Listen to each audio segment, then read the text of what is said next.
terminó el tiempo, digamos, de gracia para que el pueblo de Dios sea el pilar, la luz del mundo, reflejase todo lo que había reflejado por tantas generaciones, y de pronto aquí se abre, y no es una maldición, es una bendición, porque se abre un espectro mayor de la predicación del Evangelio.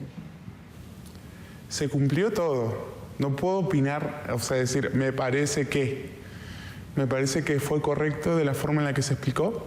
Ahora se comienza a predicar, y ahí están las palabras del propio Señor Jesucristo: se dé predicado el Evangelio al mundo y a todas las naciones, y entonces vendrá el fin.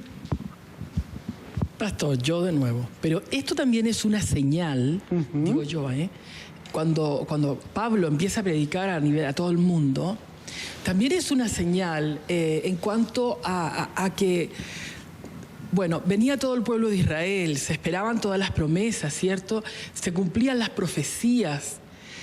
Y luego es como que Dios les dice, bien, se cumplieron todas las profecías, lo que dijeron los profetas, sí, pero ahora nos abrimos al mundo. No solo los israelitas y los que cumplían la ley, al pie de la letra se van a salvar. Lo que pasa es que también la ley, si era por la ley, no llegamos a ningún lado. Eso también. Yo veo que yo me conecto a Dios gracias a Jesús. Entonces, también eso puede ser una lección para las iglesias actuales, que es lo que hablábamos en el programa anterior. O sea, abrirnos, porque el mismo Evangelio, el mismo Cristo, luego con Pablo, abre esta prédica y las enseñanzas a otros que ya no eran del pueblo de Israel. Entonces, yo veo que ahí cuando Pablo parte, que también fue muy rechazado, que tampoco le creían, también es una señal para las iglesias actuales de la reconciliación, de que todos somos hijos de Dios, de que lo que importa es eso, lo que Jesús nos dijo. Es como que yo retomo, no sé si estoy bien. Correcto. No se olvide que acá en el año 34, quien estuvo en el apedreamiento de Esteban fue el mismo Saulo de Tarso, ¿recuerda? Él estuvo observando cómo trajeron las túnicas de Esteban y fueron colocadas a sus pies. Él participó porque él era un perseguidor. En su manera de ser, para él todo estaba bien, pero no era así. De pronto el camino a Damasco a buscar cristianos, cae de su montura, queda ciego, aparece Ananías, lo va a restaurar de su salud, va a ser bautizado, y ahí comienza la proclamación del Evangelio, siendo un judío. También era griego, entonces su mensaje comienza a transponerse las culturas y la palabra de Dios ahora se amplifica de mayor manera. Entonces, la profecía que el Señor presentó es una lección, es un ejemplo para nosotros, pero también presenta lo triste de que el Señor tenía un propósito especial para su nación y no cumplió su propósito. Jonathan. Sí, pastor, una pregunta. No entendí o no me confundí. Quisiera que me explicara mejor. En el capítulo 8, versículo 14 de Daniel, dice, y él respondió, hasta 2300 días de tardes y mañanas, entonces el santuario será purificado. Estaba viendo así, pero solo han pasado 490 años. Correcto, porque sí, ahora viene la terminación de la profecía. Porque en la primera parte, Jonathan, adelante. Sí, ¿quiere decir que a partir de que murió Jesús se acaba o cómo? No, esa parte no entiendo. ¿Qué pasó con los otros 1800 Las años? 70 semanas o 490 años son una parte de la profecía de las 2300 tardes y mañanas o 2300 años. Esta es una parte. Lo que primero le interesa a Daniel en su preocupación es saber, Señor, ¿qué va a pasar con mi pueblo? Esa es la preocupación de Daniel. Daniel está preocupado primeramente con su nación, con su pueblo. Entonces el Señor le muestra a través de esta profecía que son 70 semanas que su pueblo, 490 años, que su pueblo va a ser pueblo, pero llega a un límite donde ya no es más pueblo para predicar el Evangelio. Como nación ha perdido esa calidad de ser su pueblo. Entonces, esta profecía de las 70 semanas o 490 años es un pedazo de la profecía larga de las 2300 tardes y mañanas. O sea, falta que nos explique los Falta- otros 1810 días. Correcto. Ah, Por eso está dividido en dos partes. no le entendí, creía que ahí terminaba No, todo. no termina Disculpe. acá. Aquí termina el tiempo de gracia de ser el pueblo de Dios para el mundo judío. Si ustedes hablan con alguien y un judío acerca de este tema, ellos son muy reservados. Porque no se olviden que después de acá se suscitaron las más terribles persecuciones. Y en las grandes persecuciones, ¿quiénes estaban? Por un lado, el mundo judío, muy reservado, y el cristianismo. Porque aquí aparece el mundo cristiano.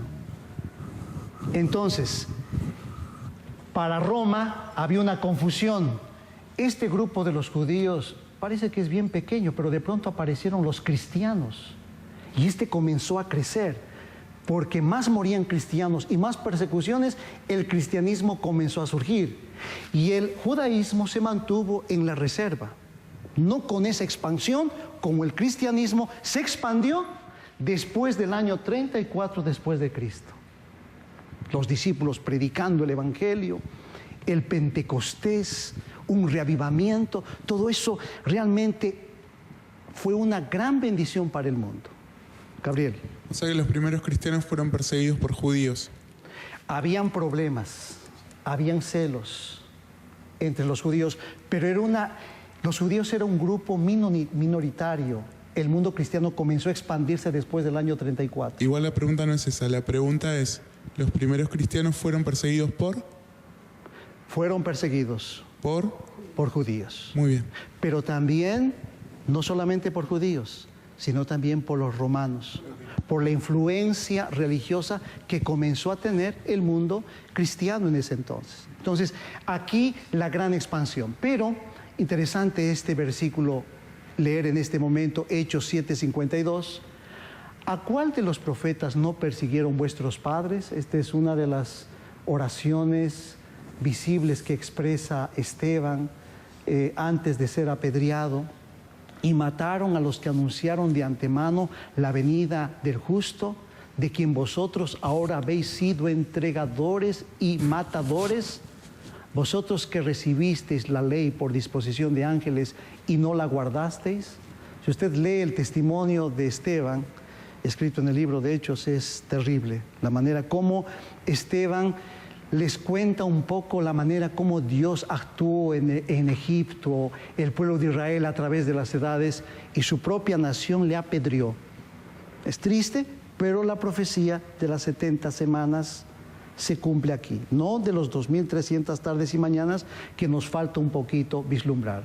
Oyendo estas cosas, se enfurecían en sus corazones y crujían los dientes contra él, y echándole fuera de la ciudad, ¿qué hicieron?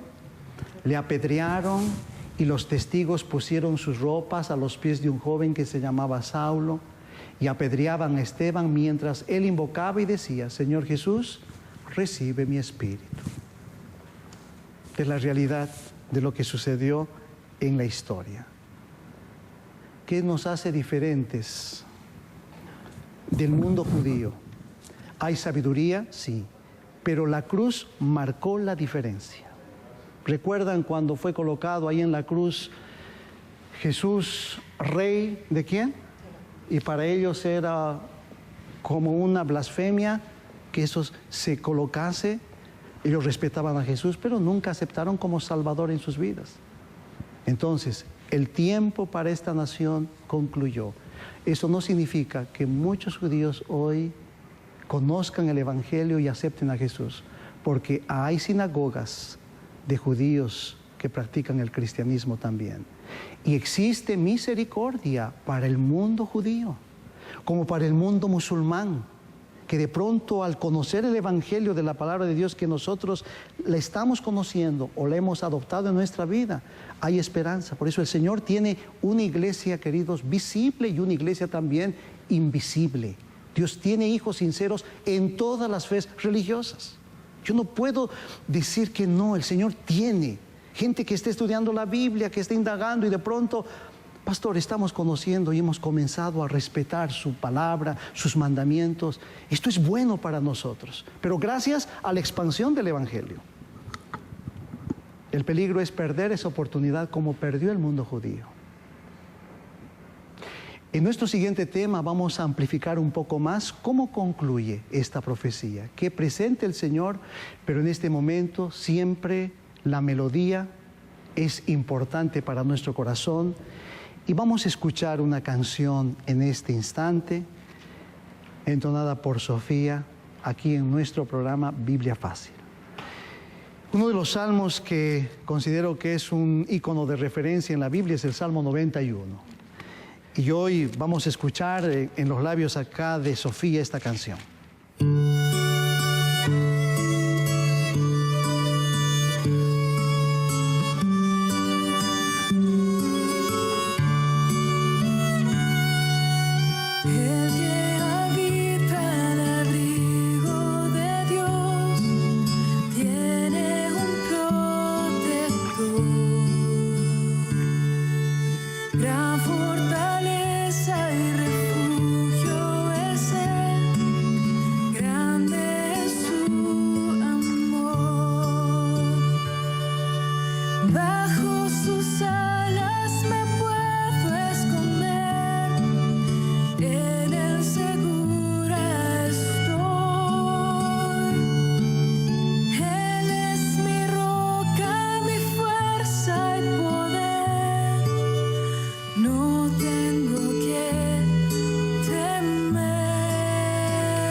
Vamos en este momento a orar y agradecer a Dios en este día. Vamos a pedirle que Dios pueda fortalecernos esa identidad que tenemos con Jesús, el Hijo de Dios. ¿Cuántas veces podemos rechazarlo con nuestra actitud, con nuestra manera también de pensar? Pero cuán importante es Cristo en nuestra salvación. El apóstol un día predicó y dijo así: el único intermediario entre Dios y los hombres es Jesucristo hombre. Muchas veces nosotros podemos tener interferencias en nuestro relacionamiento con el Señor. Entonces Él, a través de su palabra, nos exhorta, nos anima a que nosotros reconozcamos el papel que tiene Jesucristo en el plan de salvación. Significa esto que como seres humanos podemos hacer cosas por el Señor. Hay personas que realizan y hacen cosas para poder estar a cuenta con Dios. La Biblia es muy clara en decir que la sangre de Jesucristo perdona de nuestros pecados. Eso no entendió el pueblo judío en su tiempo. El gentil sí entendió, recibió, aprendió. Yo me siento un gentil. No tengo sangre judía, pero puedo sentir que la presencia de Dios en mi vida y la aceptación de Él logran aquello que aquellas personas podrían haber logrado. ¿Cuántos años pasaron hasta ese momento? Mucha misericordia. Aquí una vez más, amor, misericordia y juicio. Todo tiene un tiempo. Entonces, que usted, querido telespectador, reconozca en la palabra de Dios a Jesús como Salvador personal de su vida. Vamos a orar. Señor, Gracias te damos en este instante una vez más por tu palabra.